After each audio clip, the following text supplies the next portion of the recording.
if you just look at features, there's more separation than ever between the regular and the Pro models of the iPhone 14. But is it enough to justify a $200 difference, and should the average person consider this upgrade?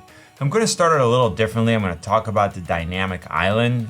Usually I start out by talking about design changes, but other than the camera module on the iPhone 14 Pro being slightly larger than the 13 Pro and the buttons being slightly offset, there really haven't been any design changes. And quick time out, I do love this new purple. It's definitely my favorite color. It's awesome, but let's go ahead and talk about the dynamic island. Now, I have to admit that when I first saw the renders of this new design, and even when I watched the Apple event, I wasn't really sold on this new feature slash hardware change. I've had an iPhone with a notch since the iPhone 10, so I'm used to it, and visually I've attached it to the edge of the display, so it doesn't really stand out. Would I rather have a pinhole camera? Sure, if you could give me all the features that I currently have with the same quality, absolutely, but right now it's just not doable. And the under display cameras are nowhere near ready if image quality matters to you. So at first I thought Apple made a mistake by taking this hardware element and drawing more attention to it by separating it from the edge. And once I got the Pro models in the studio and I did all my setup and actually started using the dynamic island,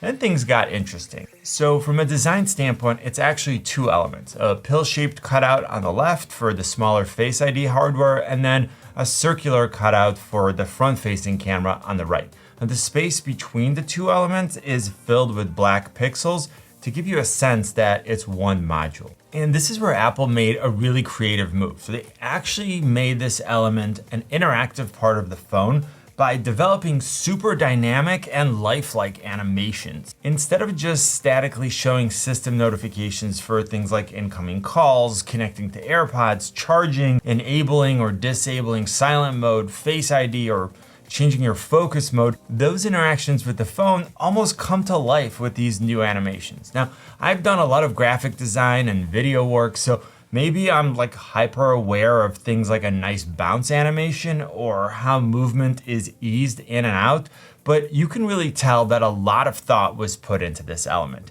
It also makes sense that Apple incorporated a dedicated display engine for the dynamic island because they couldn't afford to have any stuttered movements or anything that would distract from this really fun and almost whimsical user experience. The dynamic island gives you the information that you want and need, but without feeling overbearing and without disconnecting you from what you're doing on the phone. If you have one background app running, you'll see that it takes over the entire island. You can tap on it to go into the app or press and hold down to see the additional controls. If you open another background app, then you'll see that the island is now split into two, and you could still access both apps by either pressing or holding. Apple also incorporated other small details like the album cover colors being reflected in the interactive waveforms. Now, ultimately, is this a huge, oh my God, life-changing element?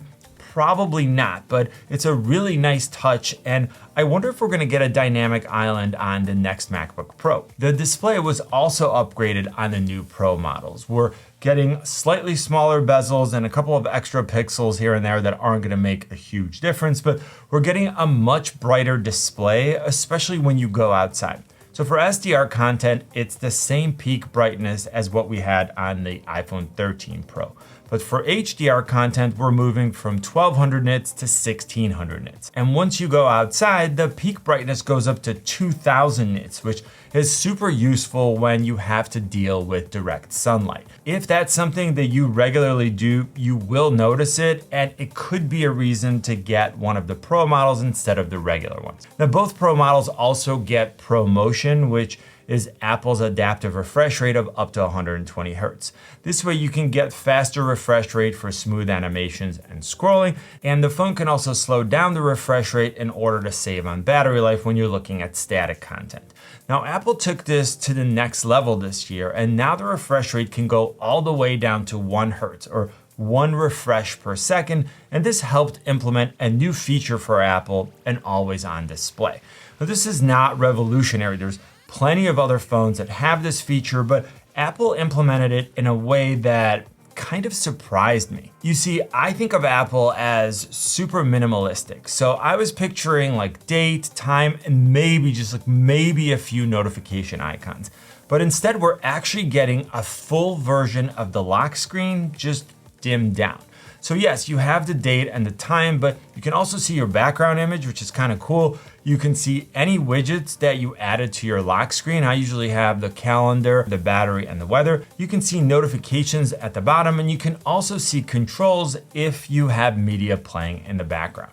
Now, I've heard that this type of implementation makes some people think that they left their phone on, and I agree. I had that same initial impression. But now that I'm used to it, the things that most often cause me to look at my phone throughout the day, so the time, the weather, the battery, or my next appointment, are all available for me without having to wake my phone. So whether I have it sitting on my desk, on my wireless charger, or on my MagSafe charger in my car, I love not having to tap my screen all day, and I mostly now pick up my phone when I actually need to do something.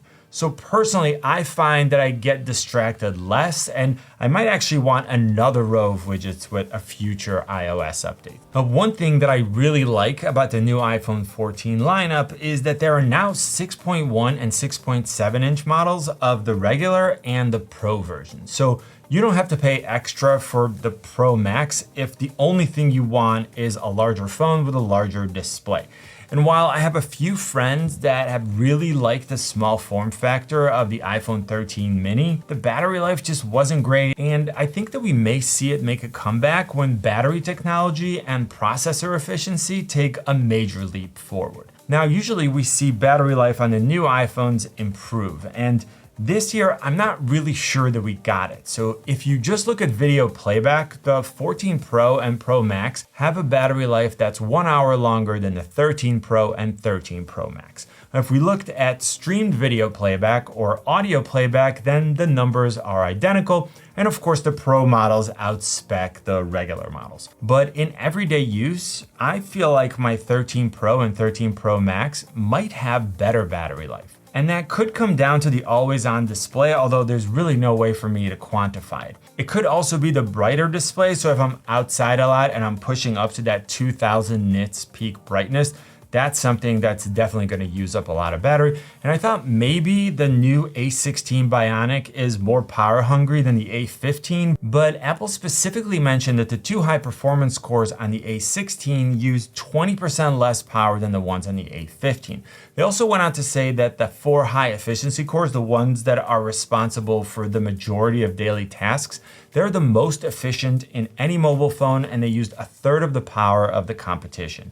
Now, if you're interested in overall performance, the A16, which comes with 6 gigabytes of RAM, beats the A15 in single core, multi-core, and GPU performance. Now, ultimately, I'm being super picky here because I'm always going to push companies to give you guys the best product. But in reality, the battery life on my 14 Pro and 14 Pro Max is excellent. You could disable the always-on display, but for me, the benefits greatly outweigh any minimal battery usage. And of all the phones that I've tested, the 14 Pro Max is probably only second and slightly behind the 13 Pro Max in terms of battery life. Now, the camera system is a whole different story. So the regular iPhone 14 models improved from last year, but the Pro models took the biggest leap forward in a long time.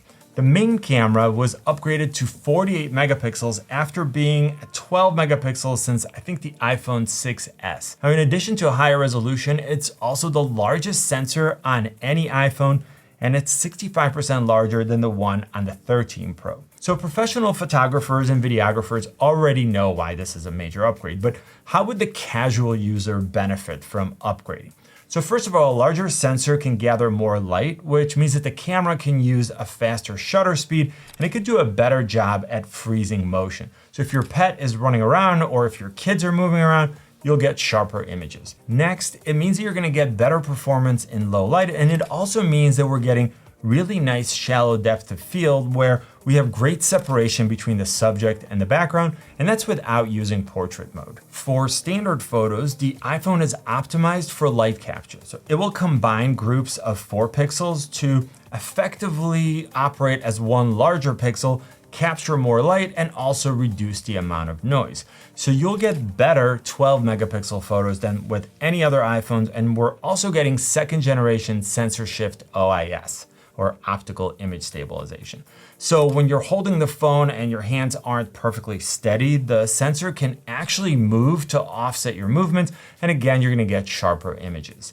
Now, a lot of times when I try to take pictures of food with my iPhone 13 Pro, I can't get close enough because the minimum focus distance on the main camera isn't as close as I want it to be. And if I start zooming in, then I'm cropping into a 12 megapixel photo and I'm losing quality. With this larger sensor on the 14 Pro, we actually have a 2x zoom option where we're just taking the 12 megapixels from the center of the sensor. We're getting a tighter shot with better quality. And all of these types of upgrades are going to help the casual point and shoot user get better images in low light and also get better images in more challenging lighting conditions.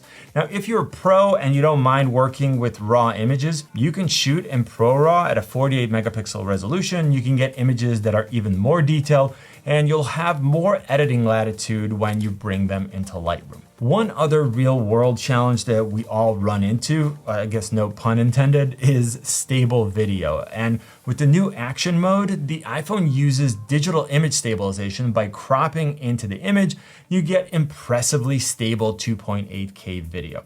It'll default to the ultra wide camera because wider shots are always going to look more stable, but you can switch it to the main camera if you want the best image quality. And as a heads up, that feature is available even on the regular iPhone, but of course you don't have this larger sensor. If you want to shoot ProRes footage, you could do that on both Pro models, but keep in mind that 1 minute of 10-bit 4K HDR ProRes is 6 gigabytes. I have the 1 terabyte iPhone 14 Pro with 15 gigabytes of stuff on it. The rest is just free, and I can only get 156 minutes of 4K 24 frames per second or 145 minutes of 4K 30. Not to mention the fact that I have to transfer the footage and then store it, but again, that's not something that I expect the average user to do. We also can't shoot 8K video with the new iPhone 14 Pro like we can with some other phones.